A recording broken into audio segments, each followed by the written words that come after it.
Moving on, I would now like to invite Sabiha Khan to talk to us about subtracting to win in digital. With almost 11 years of experience in digital, Sabiha has been driving innovative marketing and effective consumer engagement at every turn. Today, this experience helps her consult and drive integrated digital efforts and digital transformation for brands across the marketing funnel. Ladies and gentlemen, Sabiha Khan. Good evening, everyone. Thank you so much for the introduction. Since morning, we've been listening to a lot of talk about, a lot of things to add to our digital efforts. Which is why, if you hear about subtracting to win in digital, it might seem a little odd. How familiar are you all with the emotion of FOMO, fear of missing out? While regular people experience this emotion as part of their social efforts and in their urge to stay abreast with what's happening, as marketers, we feel this emotion too in the context of our brands, because there are new technologies coming up every day, there are new platforms coming up, there's new content, there's so much to do that we often feel that our brands are missing out on what's really important or what they need to be doing. I'd like to actually share with you our case here. Can we have the video, please? This is a campaign that we did for Nanhi Kali for Powerless Queen. Have a look.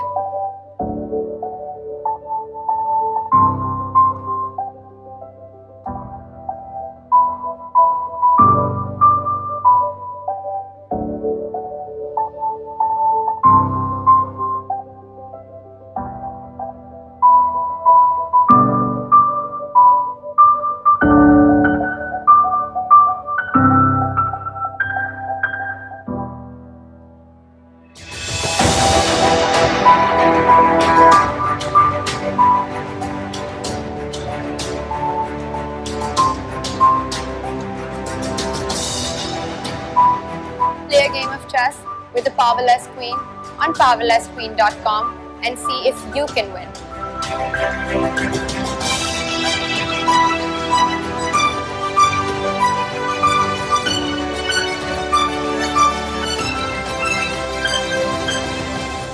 This is the Powerless Queen. I cannot move it. I really didn't believe it would be this difficult. So I lost. I think this is a great initiative. And I would like this to be a global initiative.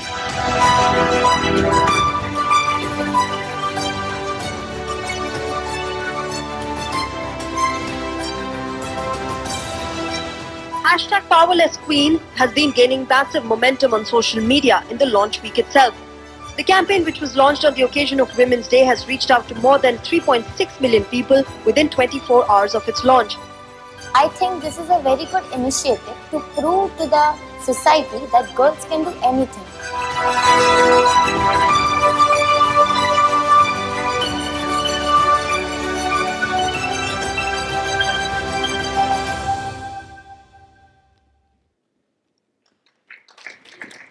Thank you.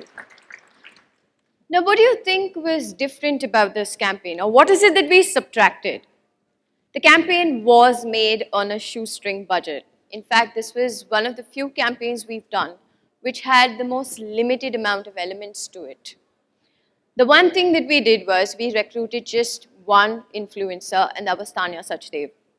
The champions that you see in the case film, Anna Rodolph's video that you see in the film, was all organic, because the grandmasters were so connected with the symbolism and so wowed by the simplicity of the idea that they actually came forth on their own.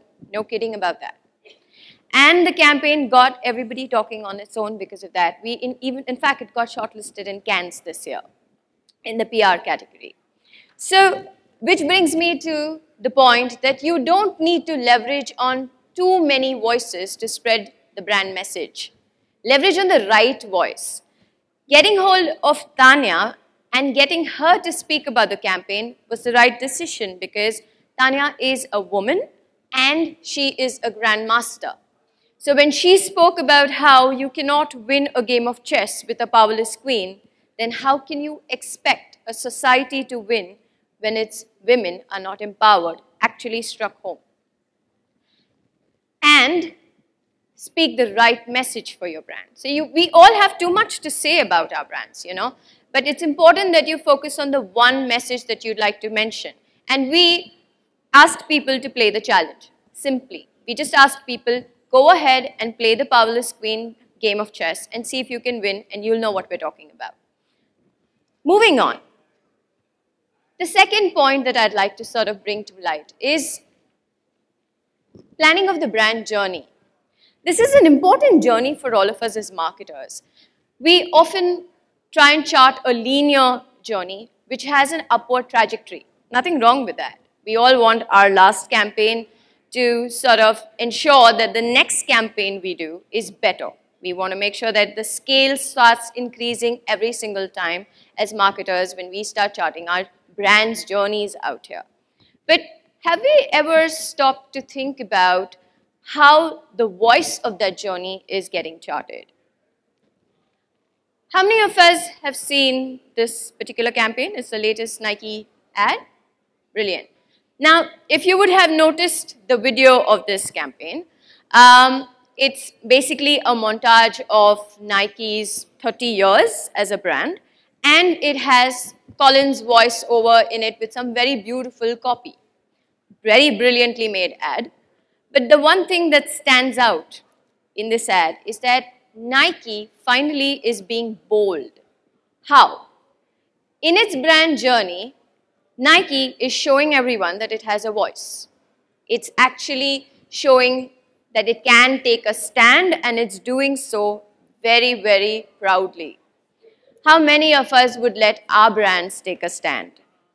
It's important that, while in our quest to create talkability for our brands and to create chatter, we like to associate in topical days, and we like to sort of associate with causes without really having much emotion attached to that cause or that topical day. Don't do that, because your audience can see through it. This particular campaign of Nike got a lot of shoe burning happening for it. But then it also got a lot of people to come forth and showcase a powerful show of brand support and loyalty, because Nike resonated with the emotions of its audience. It's important that you only do something and if you mean it, otherwise don't do it. Take a stand, subtract from the norms, but do it with impact. And lastly, data. We've heard a lot about data since morning, how it's important, everything. And we keep hearing about this, and I don't think that conversation is going to stop anytime soon. But then again, let's look at simple ways to impact this. You don't have to go all out and do massive things with data. Sometimes the subtraction can just happen at home, wherein you sift through all the first-party data that you already are sitting on and use that as an asset to create lookalikes for your brand. You do not have to spray and play. You can sometimes think about going sniper as well. Do we think of doing that? Not really. Hence, it's important that we sort of use the power of data to create effective outreach and not just outreach. Just to summarize this, I'd like to leave on one note here. Contrary to what most people will tell you, 2018 should not be about leveraging every single new marketing innovation or every single marketing trend. Your audience likes its space and it likes simplicity. Try and fit your brand around what they find essential, and that's what will win for you. Thank you very much. Thank you so very much, Sabiha.